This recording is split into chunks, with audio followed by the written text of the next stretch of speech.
Sir फिर से बोलो रिकॉर्डिंग। किसान मतलब नोट ही होता है ना। In the previous also chapter we read about DC voltmeter, ammeter and galvanometer. ठीक है, DC voltmeter, ammeter and galvanometer.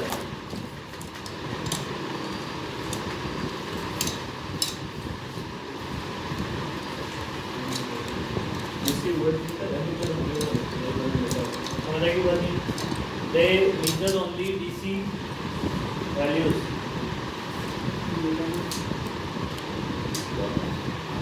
They measure only DC values.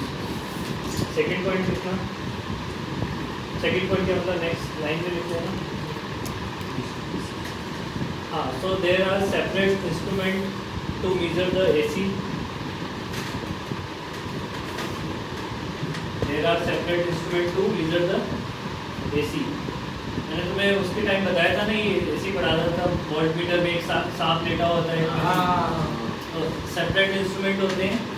AC लेटा हुआ होता है तो AC होता है। हाँ, और खड़ा होता है तो बेटी से खड़ा नहीं पे लेटा हुआ है, डंडा हुआ है। इसके लिए There are separate instrument to measure the AC. They are hot wire instrument. Hot H-O-T.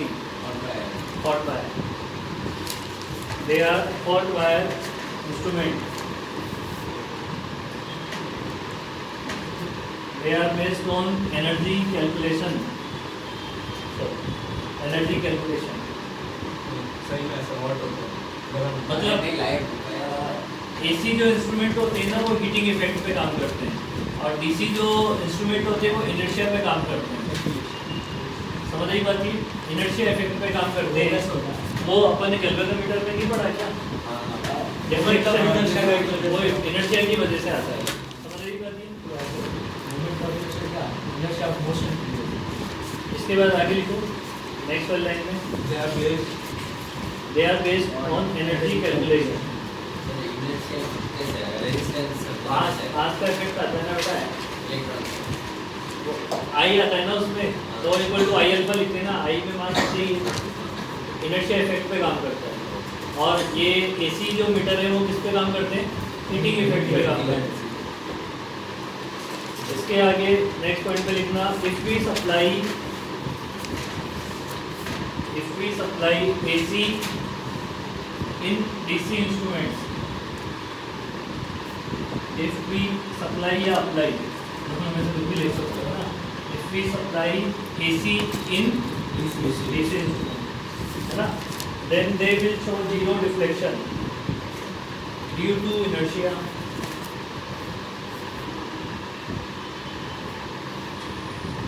They will show zero deflection due to inertia. Deflection. अगर आप AC को अप्लाई करोगे किस पे? DC में, तो वो क्या डिफ्लेक्शन देंगे? वो डिफ्लेक्शन ही देंगे। समझ आ गई बात नहीं?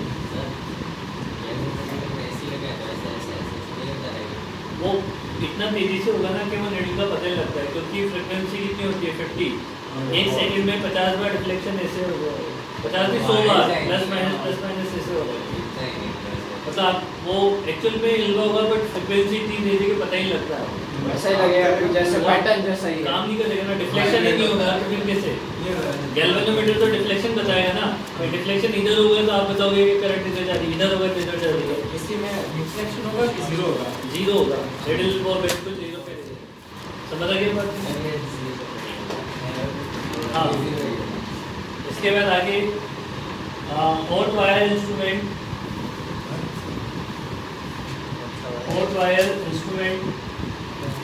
तो टाइम कांस्टेंट होता है। हाँ, तो टाइम कांस्टेंट होता है। अच्छा, वैसे तो इसमें कौन सा टाइम कांस्टेंट है? नहीं वही इसका देखा। फॉर्मूला क्या होता है टाइम कांस्टेंट का? अरे अभी गया।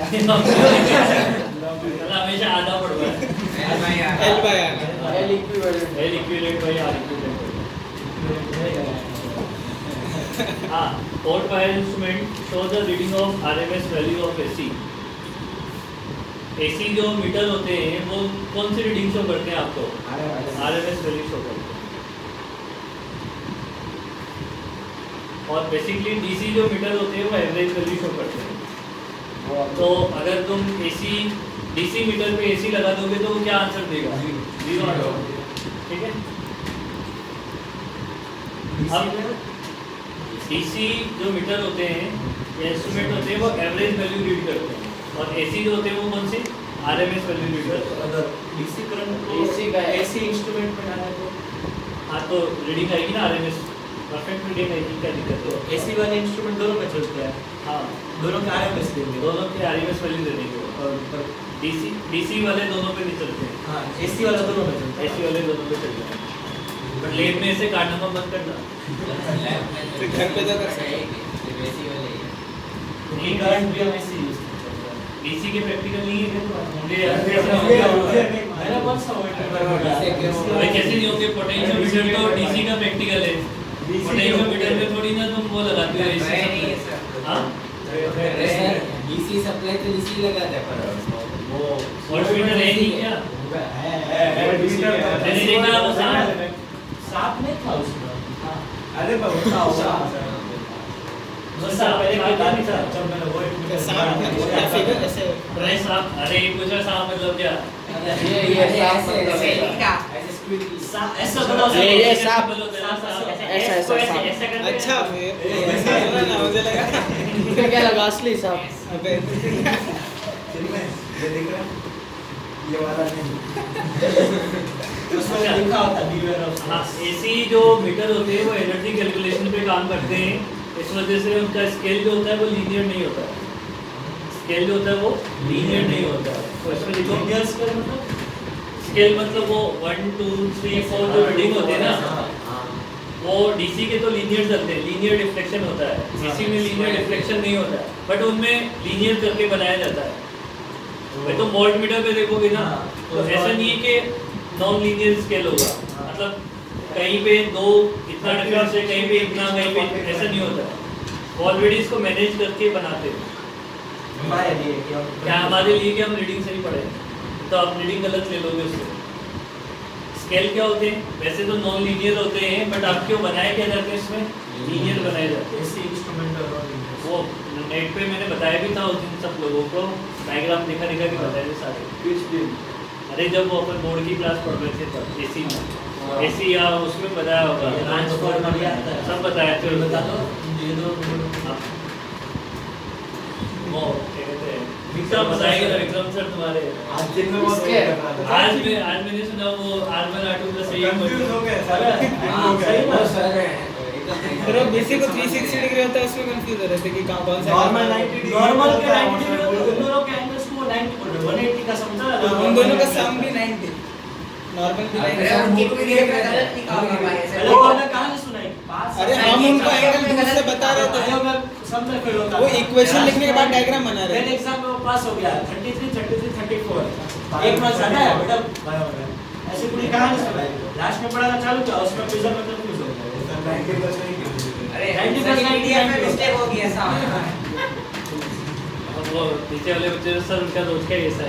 हां थोड़ा बहुत होता है पर आज ज्यादा हो गया आज वही आज थोड़ा भाव हो गया केमिस्ट्री की वजह से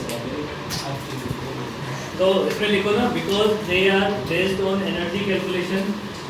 एसी मीटर के लिए लिख रहे हैं ना, reading on of RMS value of इसके बाद बस इसके बाद ही इसके अगले वाले पॉइंट में लिखो, because they are based on energy calculation.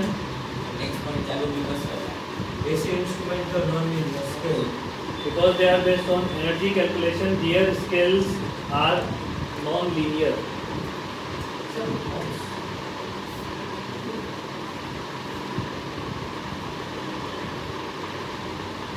Non-linear scale होते हैं, ठीक है? समझ आई बात ये? अब अपने में इसमें purely resistive, purely capacitive, purely inductive, RC circuit, LR circuit और एलसीआर सर्किट, टोटल 6 सर्किट अपने को पढ़ने हैं। समझ आई बात? वन बाय वन देखो, स्टार्ट करते हैं। प्योरली रेजिस्टिव सर्किट, ये तो करंट इलेक्ट्रिसिटी वाला सर्किट है हाँ, और इसमें एसी सप्लाई है ना,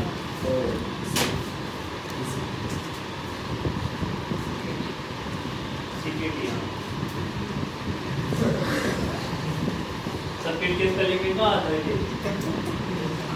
डिजाइन के स्पेलिंग में डिजाइन के स्पेलिंग में सी दिया था ना, फिर भी है ना। SIRIT हाँ, जो इधर मेरी स्पेलिंग में सी क्या आता? जो आता है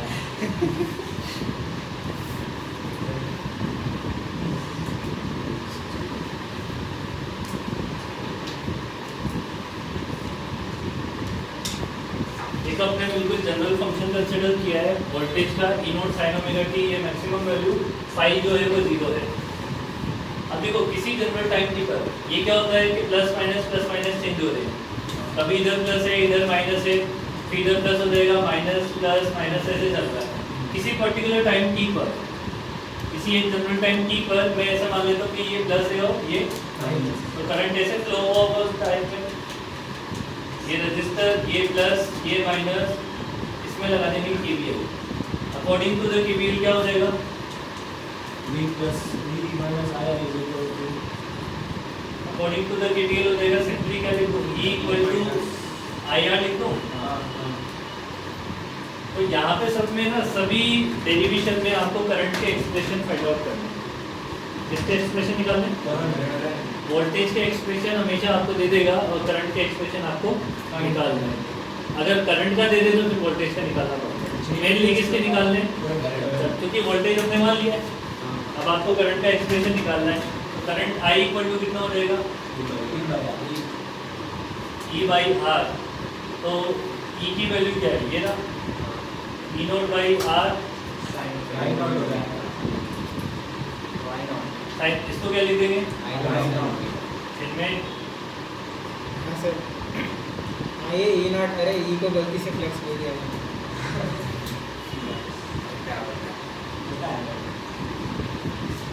आई नोट जो है वो क्या है? मैक्सिमम वैल्यू है या मैक्सिमम करंट है? दूसरा काम इसमें ये करना है, देखो दोनों इक्वेशन को एक साथ लिख लो तो सही रहेगा। I इक्वल टू हो गया हमारे पास आई नोट साइन ओमेगा टी और E इक्वल टू हो गया मेरे पास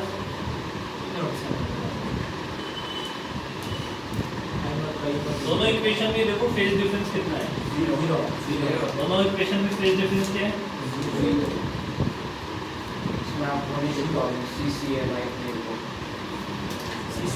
फेज डिफरेंस कितना है इसमें? 0। अब एक साइन ओमेगा टी के बाद कुछ ये देखो यहाँ पे साइन, यहाँ पे भी साइन, यहाँ पे ओमेगा, यहाँ पे ओमेगा, सब के एंगल का डिफरेंस, ठीक है। तो इसके बाद है ना अपने को एक तो फेजर डायग्राम बनाने होते हैं और एक साइनोसॉइडल डायग्राम बनाने होते हैं। फेजर डायग्राम मतलब ये है कि इनके मैग्नीट्यूड को रिप्रेजेंट करना होता है वेक्टर के साथ, एंगल के साथ, जैसे एसएचएम में करवाए थे। अब देखो दोनों में से किसी एक को बेस बना लो, बिकॉज दोनों में तो फेज डिफरेंस 0 है, दोनों तो एक ही लाइन पे होंगे। तो फिर मैं देख लेता हूँ मैंने किसको बेस बनाया, वोल्टेज को बेस बनाया शायद, है ना। तो वोल्टेज को मैंने बेस बना लिया, तो ये VR मतलब रेजिस्टिव वोल्टेज। देखो VR क्या है? E के बराबर, जितना VR है वही E है, और करंट का फेज और वोल्टेज का फेज सेम है, तो एक ही लाइन पे बनेंगे, थोड़ा ऊपर नीचे बना रहा हूँ बस समझने के लिए। दोनों सेम फेज में, सेम ही लाइन पे मतलब दोनों सेम फेज में। अच्छा मैंने ओमेगा टी को रेफरेंस माना है और उसको एक्स एक्सिस पे माना है, क्योंकि एनसीईआरटी में जो है ना वो ओमेगा टी को ऐसे बना रखता है, ऐसे 0 से ओमेगा टी तक ऐसा। मतलब उन्होंने ओमेगा टी को रेफरेंस माना तो है, बट वो एंगल ओमेगा टी शो किया है। मैंने इस ओमेगा टी को रेफरेंस मान लिया, 0 पे मान लिया। अब मैं ये मान लूँगा जितना एक्स्ट्रा एंगल होगा उससे ड्रॉ कर दूंगा बस, समझ लगी बात? ओमेगा टी से जितना एक्स्ट्रा एंगल होगा, प्लस में होगा तो ऊपर ले जाएंगे, एंटी क्लॉकवाइज माइनस में होगा तो नीचे आ जाएगा, ठीक है ना। एनसीईआरटी में ऐसे बताते हैं। इसका साइनोसॉइडल ग्राफ कैसा बनेगा?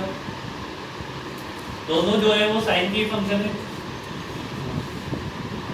करंट या फिर वोल्टेज दोनों साइन की फंक्शन है। अब एक बात ये है कि इसका जो मैग्नीट्यूड होगा आई नोट, वो क्या कितना है हमारे पास? ई नोट बाई आर, समझ आई बात नहीं। अब ई नोट बाई आर में आर तो पॉजिटिव ही होता है ना, बट ये है कि आर की वैल्यू 0 से अगर छोटी है तो आई नोट ज़्यादा होगा ई नोट से, सॉरी 1 से छोटी है ना। अगर 1 से छोटी है तो आई नोट की वैल्यू क्या हो जाएगी, ई नोट से ज़्यादा हो जाएगी। और अगर ये 1 से बड़ा है तो छोटा हो जाएगा। अब मैं ना एक मान लेता हूँ कि आर की वैल्यू 1 से ज़्यादा है, समझ रही बात नहीं। और आर की वैल्यू 1 से बड़ा मान के ये एनसीईआरटी में भी ग्राफ बनाया जाए।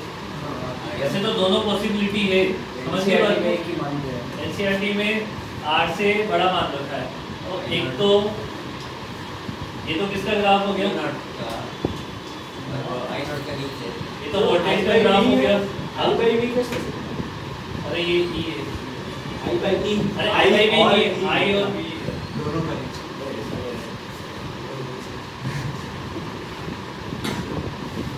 सर सही है। मेरे को डाउट था क्या? वो आई बाई ई जगह मेरे को डिसाइड नहीं ठीक लगा है। सर।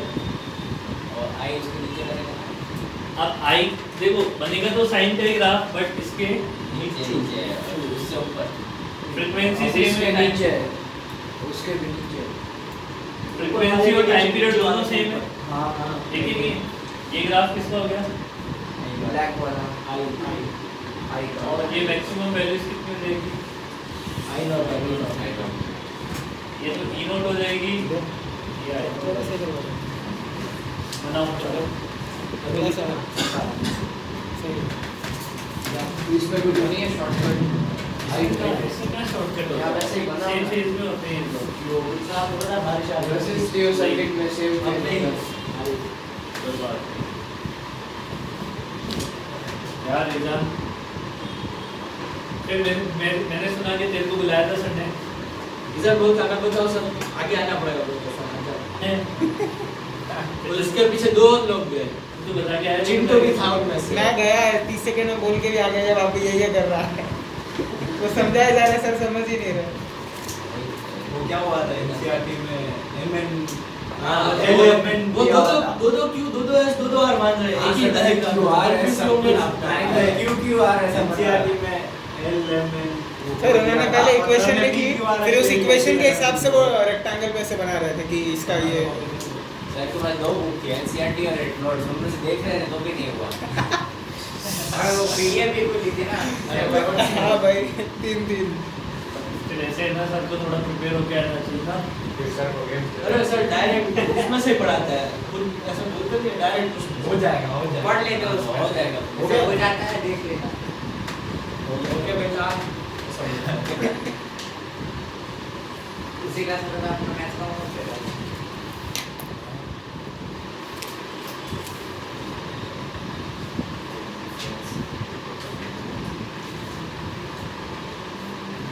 फेज डिफरेंस अगर होता तो आगे से चालू होता ना थोड़ा। हाँ नहीं वो ऐसा ऊपर आगे से नहीं, मतलब वो फिर या तो ऊपर नीचे ऊपर शिफ्ट कर कर दे।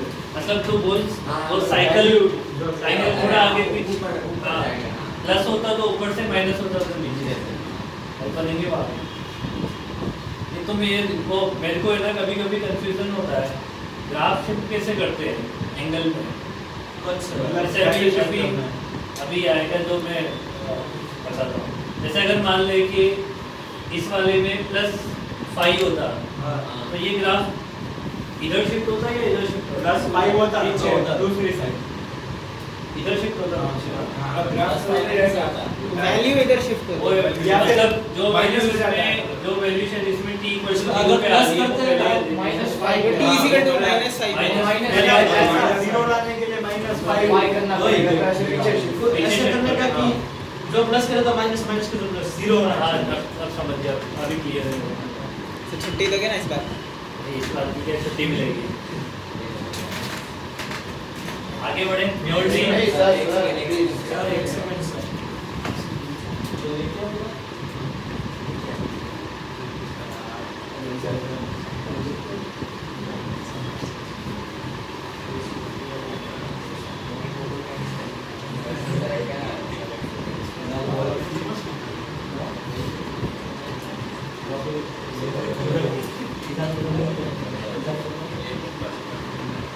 ये बातें नहीं करो।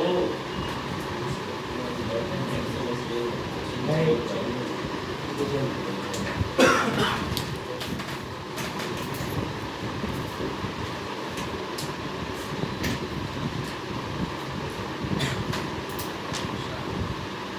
ग्राफ में देखिए ना वही ऐसे पूरी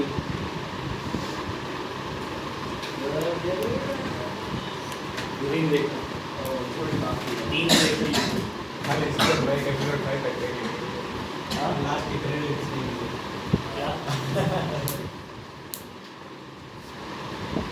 प्योरली इंडक्टिव सर्किट में क्या होगा?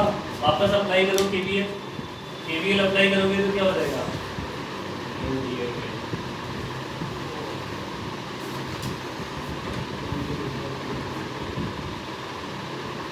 VL इक्वल टू कितना हो जाएगा? E के बराबर हो जाएगा। VL होता कितना है? L di by dt। Sir थोड़ा प्लीज थोड़ा थोड़ा और E की वैल्यू क्या हो जाएगी? E not sin omega t। अब आपको चाहिए I, तो I निकालने के लिए dt को 10 भेज दो, L का डिवाइड कर दो।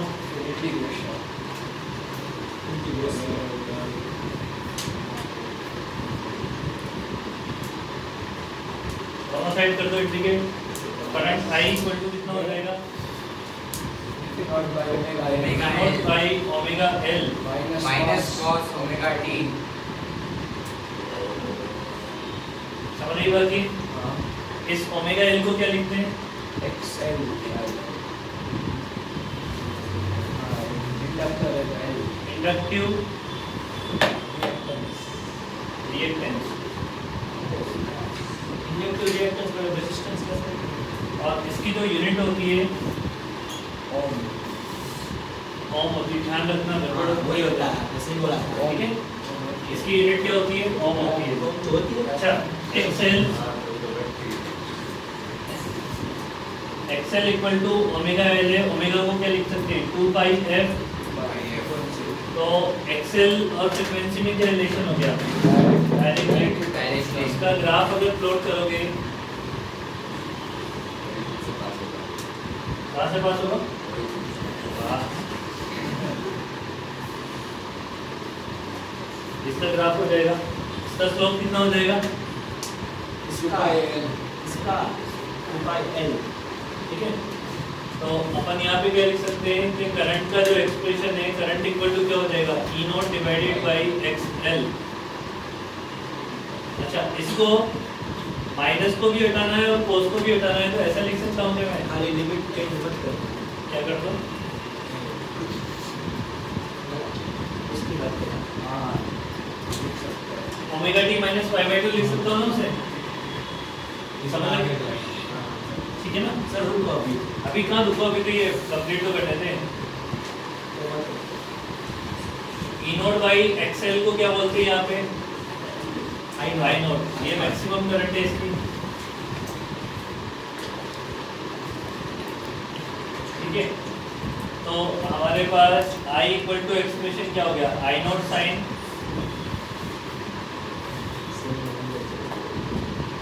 और E का एक्सप्रेशन क्या है?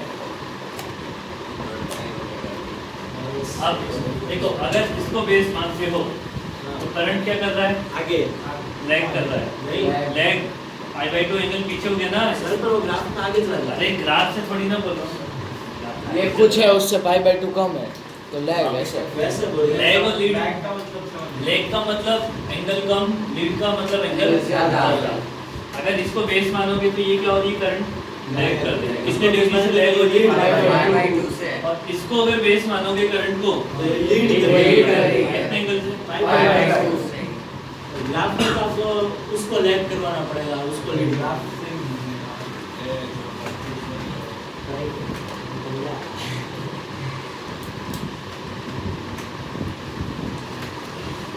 पाई बाई 2 एंगल से क्या कर दिए? लैग कर दिए। ग्राफ में आई आगे हो जाएगा ग्राफ में तो आई आगे हो जाएगा हाँ पाई बाई 2 से आगे नहीं होगा, पीछे होगा। आगे होगा सर। मतलब नीचे से बनेगा ग्राफ माइनस में हाँ। आगे होता है ऐसा नहीं बना दे सर को कुछ आगे ना बना दो ना अभी ऐसे सर वो ऊपर से चालू होगा अबे ऊपर नीचे छानने लगेगी। पाई बाई 2 वो से कॉस जैसा ग्राफ पाई बना बाई दो। 2 सर कॉस का ग्राफ बना दो। ये देखो मेरी बात सुनो, माइनस कोस का बनेगा वो माइनस का माइनस कोस का बनेगा तो नीचे आएगा वो। नीचे से ही चालू नीचे से नीचे से होगा ना। हाँ इसमें बेस किसको बनाया अपन? IPL। तो इसमें करंट को बेस बनाओ एक बार। करंट तो लैग कर रहा है। ओ अरे इधर रख देना। इंडक्टिव करंट को बेस बनाओ। करंट अगर बेस है तो वोल्टेज क्या होगा? वो आ गया ना। वोल्टेज क्या होगा? 90 डिग्री से आगे होगा ना इससे। अगर इसको बेस बना लिया तो 90 डिग्री आगे ना। फिर पीछे आगे इधर इधर रख दे ओम की बेंच पे। थोड़ा जूम करना है। ओम की बेंच पे रख दो ऐसा। समझ आई बात ये सर? हाँ देखो अगर 0 पे देखिए ना, तो हाँ? सब अभी सर आ गए। 0 और पे रखते नीचे बेटर होगा। कहाँ से आएगा? मेरे को तो नहीं भाई पता। यहाँ से ही छोटा दिख रहा है, यहाँ से और छोटा दिखेगा।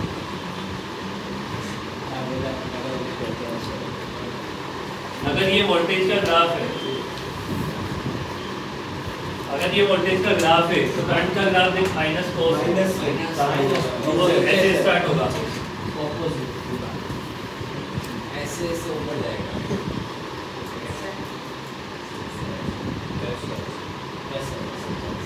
ऐसे ये बराबर बन गया बट बराबर नहीं है। ठीक है ना? सर इसमें लैग करने का मतलब पाई बाई माइनस होना चाहिए और लीड करने का मतलब प्लस होना चाहिए। हाँ, लीड का मतलब प्लस होता है, लैग का मतलब माइनस। ग्राफ का अपने आप से पॉइंट देख के बना दीजिए। ये कितना हुआ? 3D/4। नहीं, हाँ, प्लस हाँ, सही है ना? हाँ, चलो थोड़ा बनाओ। छोटा नहीं बनेगा। हाँ वो छोटा बनेगा, छोटा बनाओ, बड़ा बन गया। ये दोनों इसमें से आई को मैंने एक्सेल को 1 से ज़्यादा मानोगे, पूरा एक्सेल ही 1 से ज़्यादा मानोगे तो वो मैग्नीट्यूड वाइज कम आएगा। वो थोड़ा सा ग्राफ नीचे बनाना। तो हम कौन सा बनाएं? नीचे आई को छोटा है। आई को छोटा कर दो। सर ये मतलब रियल लाइफ में मतलब फेजेस का क्या होता है? कभी-कभी ऐसे एसी डिवाइसेस होते हैं जिसमें 3 Real life वर्सेस होते हैं। तीन? 3 ऐसे वायर अंदर जाते हैं, 2 हाँ नहीं से हाँ 3 जाते हैं और लोग मतलब ग्राउंड वाला नहीं, ऐसे 3 फेज ऐसे ही बोलते हैं। हाँ। तो उसमें हर एक फेज 180 डिग्री शिफ्ट होता है। तो उसमें 180 नहीं 120 डिग्री होगा। हाँ 120 डिग्री होगा। बनेगा ऐसे होगा। हाँ, तो सर मतलब उसका वो क्यों होता है? ऐसा क्यों होता है? 3 वो 3 फेज सप्लाई नहीं पड़ रहे हैं, कंफ्यूज हो गया है। ये फेज तो एंगल वाला जो है वो सिर्फ अपन 0 से 90 डिग्री वाला पढ़ते हैं। तो 90 से आगे जा रहा है 120 डिग्री वाला 3 फेज सप्लाई है, वो अलग चीज़ होती है। ठीक है, लेकिन क्यों होता है? वो बिटवीन वोल्टेज और वोल्टेज वो एंगल होते हैं। ये हमारा दो वोल्टेज के बीच में एंगल कितना? 120 डिग्री। वो करंट और वोल्टेज के बीच का एंगल नहीं होता है वहाँ पे। समझ आई बात? उसका यूज क्या है? कितना वो ऐसा क्यों होता है? उसका यूज है ना देखो। नहीं इसका यूज तो मैंने घाटी बनाया। नहीं देखो, ये यहाँ पे टॉपिक में नहीं, एसी में 3 फेज सप्लाई का यूज अपन करते हैं। एक तो उसमें ना वोल्टेज ज़्यादा मिलता है, पीक वोल्टेज ज़्यादा मिलता है, पहली बात तो ये होता है। दूसरी बात उसमें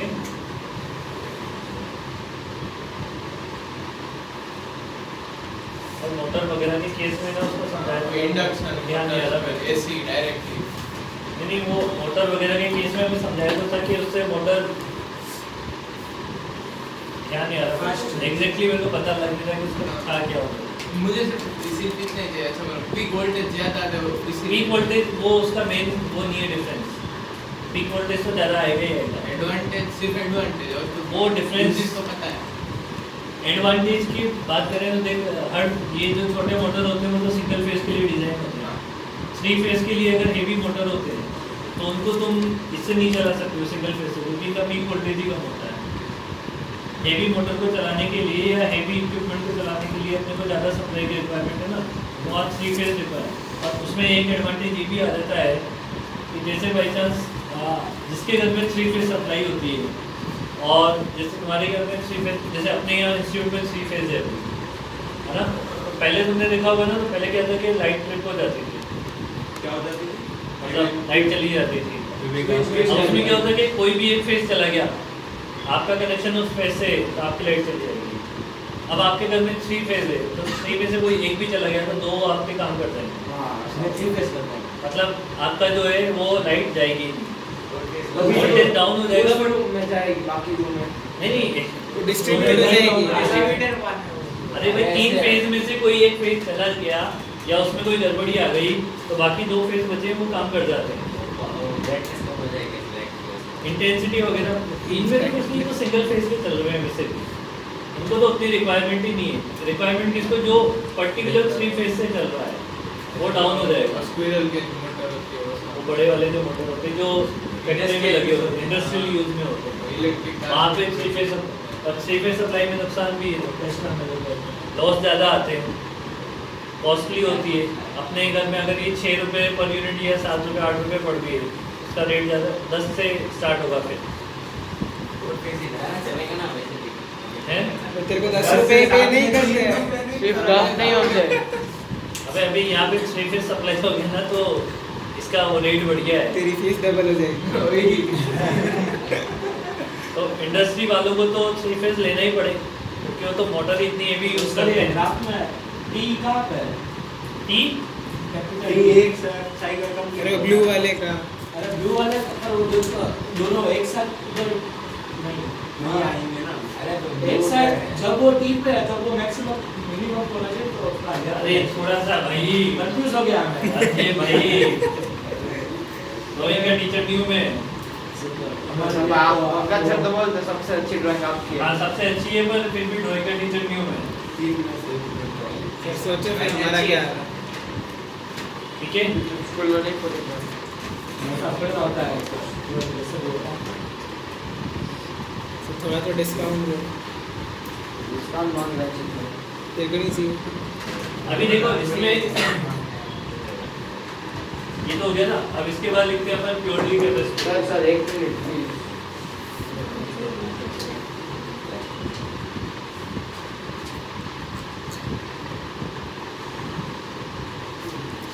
थोड़ा सा कभी पूरा थोड़ा सा हो गया। थोड़ा और सर थोड़ा। इसके बता दी इसका होगा इसमें ना चार्ज की इक्वेशन देनी पड़ेगी मेरे को क्योंकि कैपेसिटर में तो चार्ज होता है ना। करंट का क्या काम है यहाँ पे? क्या काम क्या काम? नहीं काम तो निकालने को करंट पड़ेगी तो उसको डिफरेंशिएट कर लेंगे और क्या है। समझ गए ना बात को? इक्वेशन तो वोल्टेज की यूज़ करी हुई है।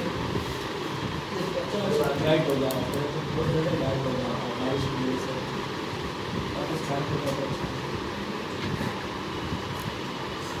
सही है ऐसा काम हो रहा है एग्जाम की बातों पे भरोसा मत किया। और लगेगा सही में जगह तो है ऐसी क्या? माचू पिचू हाँ माचू पिचू हाँ चुकी चुकी जगह पर। क्या? अरे पहाड़ की जगह है एक बहुत पुरानी। हाँ, ठीक है पता नहीं सही। अभी देखो वापस केवीएल अप्लाई करो तो केवीएल अप्लाई करोगे तो क्या लिखोगे इसमें Q बाई सी। इसका पोटेंशियल Q बाई सी होता है ना इक्वल टू E की वैल्यू पुट कर देंगे तो C into E not sign omega T. Yes अब करंट निकालने के लिए I इक्वल टू क्या होता है dq बाई dt। इसको कर दो डिफरेंशिएट तो वन में हमें करता समझ गए। तो साइन का हो जाएगा C C by omega minus cos minus नहीं प्लस ही होगा। मतलब डिफरेंशिएट करना इंटीग्रेट नहीं करना। ठीक है ओमेगा मल्टीप्लाई हो जाएगा ना आगे E naught divided by 1 by omega C. ये होगा तो capacitive reactance. Sine omega t plus C pi by 2 minus में नहीं लिखा है ना। माइनस में क्यों नहीं लिखा है? फिर वो omega T minus pi by 2 लिखना पड़ता है। ऐसा नहीं करना 90 माइनस थीटा करना पड़ेगा ना फिर, इसलिए वो इसको माइनस में नहीं लेके जाना। तो फिर इसको माइनस में लेके जाओगे ना तो फेज डिफरेंस जब निकालोगे तो कटेगा नहीं। सर कॉस तो सेकंड क्वाड्रेंट हां सही है फर्स्ट क्वाड्रेंट को sin 90 plus theta। हां ठीक है अरे सही है रटा हुआ है। cos theta। तो फर्स्ट क्वाड्रेंट में कॉस करेंगे सेकंड क्वाड्रेंट में कॉस करेंगे 1 by omega C equal to कितना हो जाएगा xc।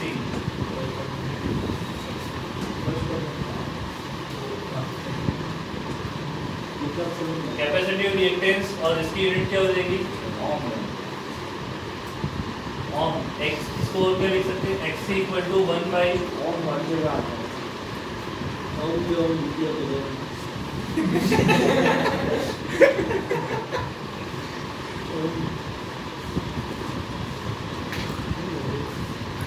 इसका ग्राफ कैसा हो जाएगा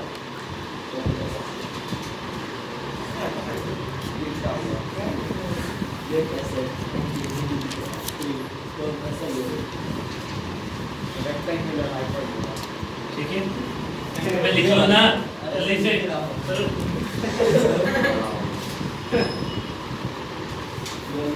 देर से मेरे को इतनी उम्मीदें हैं और तू जो है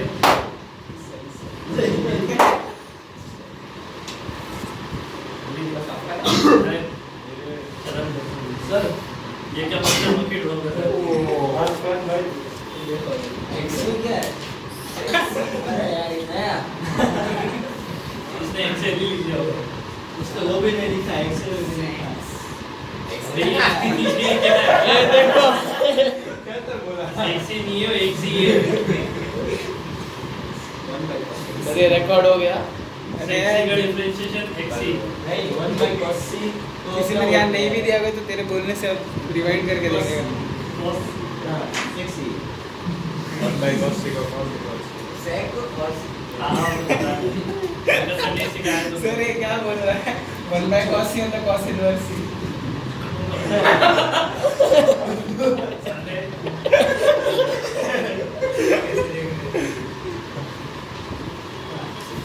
ये जो मैंने इन्वर्स आया था ना हम ये सोचते थे कि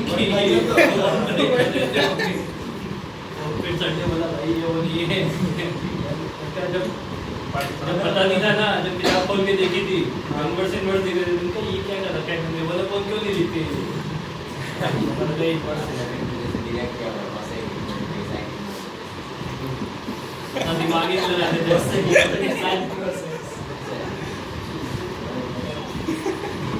अरे लिखो कुछ चीजें छूट नहीं जाए तुम्हारी इनमें से इसके फेजर डायग्राम बनाओ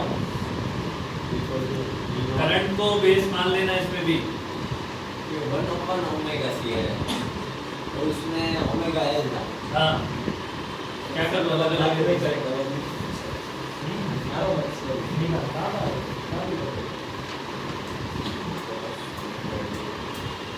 sin और प्लस बाय 2 कैसे माइनस होगा ना अरे उसका समझाए pi by 2 माइनस ये होगा ना हां वही तो मैंने समझाया sin था। तो पॉजिटिव है मैं थोड़ी देर पहले मैंने यही समझाया था फर्स्ट क्वाड्रेंट में फर्स्ट क्वाड्रेंट सेकंड क्वाड्रेंट में साइन हो सकता है 5 by 2 बस लिख सकते हैं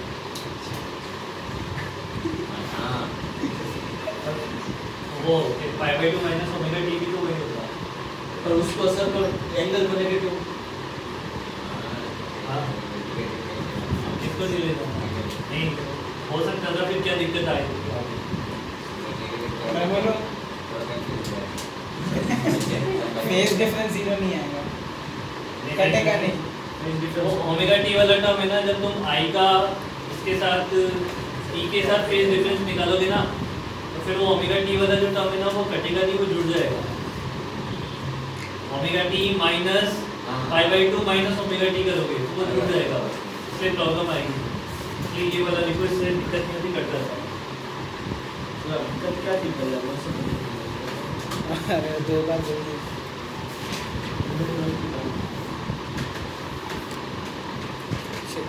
सर मतलब उसमें ऐड हो जाएगा अरे एक सेकंड अरे ये वाला मिट साले तो वो भी नहीं लिखा ना कैपेसिटर का मतलब क्या नहीं दिया ना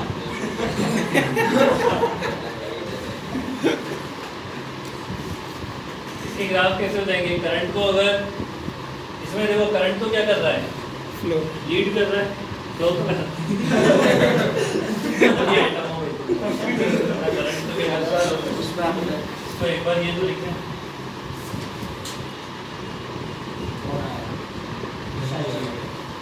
अरे बैठ जाओ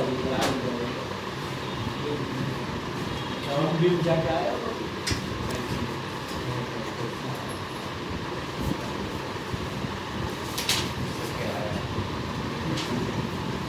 देखो करंट तो यहाँ पे लीड करेगा ना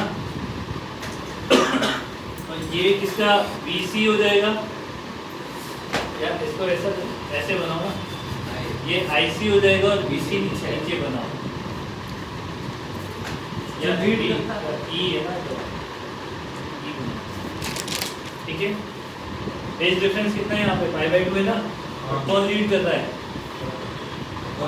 आई अब इसको शॉर्ट ट्रैक लिख लेना, ये हो गया ना, इसका होता है CCL तो IPL नहीं लिखा इसमें लिखना है।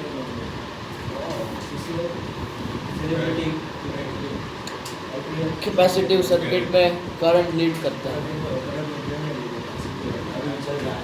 ये तो इसका ग्राफ हो गया, वोल्टेज का ग्राफ बना दिया मैंने। ये करंट का ग्राफ कैसे बनेगा, यहाँ से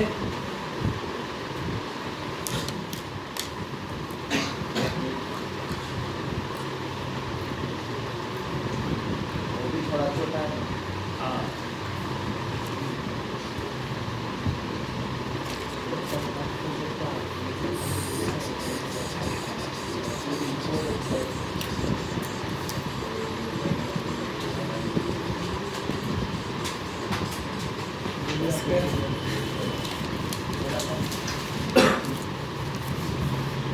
अब क्या बना दे अपन, वो दो शॉर्ट ट्रैक लिख लेना।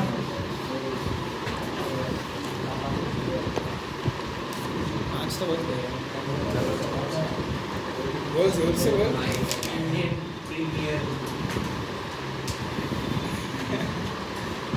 ये क्या फुल फॉर्म तो लिख के जाओ। लिखा रहा हूँ ना। इंडियन प्रीमियर लीग और वो चेन्नई क्रिकेट लीग। चेन्नई अरे चिन्मय चिन्मय क्या लेसन सीख गया। चिन्मय क्या लेसन सीखा तुमने आज? वो टाइम कांस्टेंट होता है, वो L equivalent by R equivalent. तो लेसन सीखा। चिन्मय चल इनके बैच का अक्षर तीन चार अक्षर है।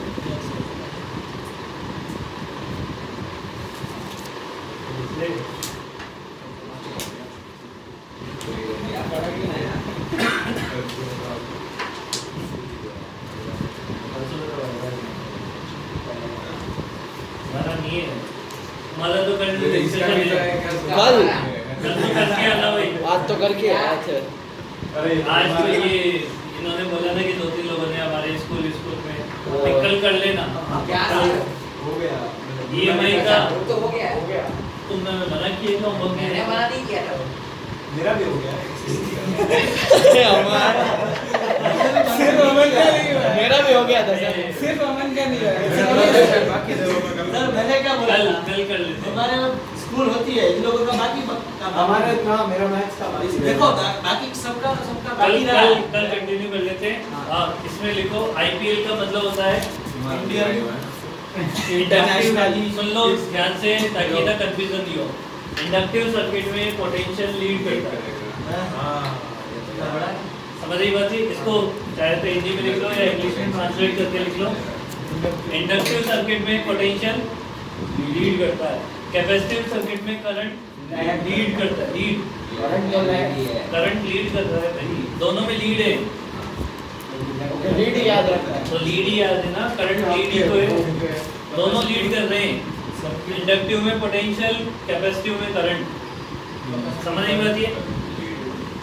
हो गया हमने आपको सिर्फ टॉपिक पे नहीं, मैंने ऐसा बोला था कि सबका स्कूल है तो कुछ बाकी रह गया है, इनका कुछ और बाकी था, मेरा तो कल कर लेंगे, कल करने के बाद पढ़ भी लेंगे और आगे भी कर लेना।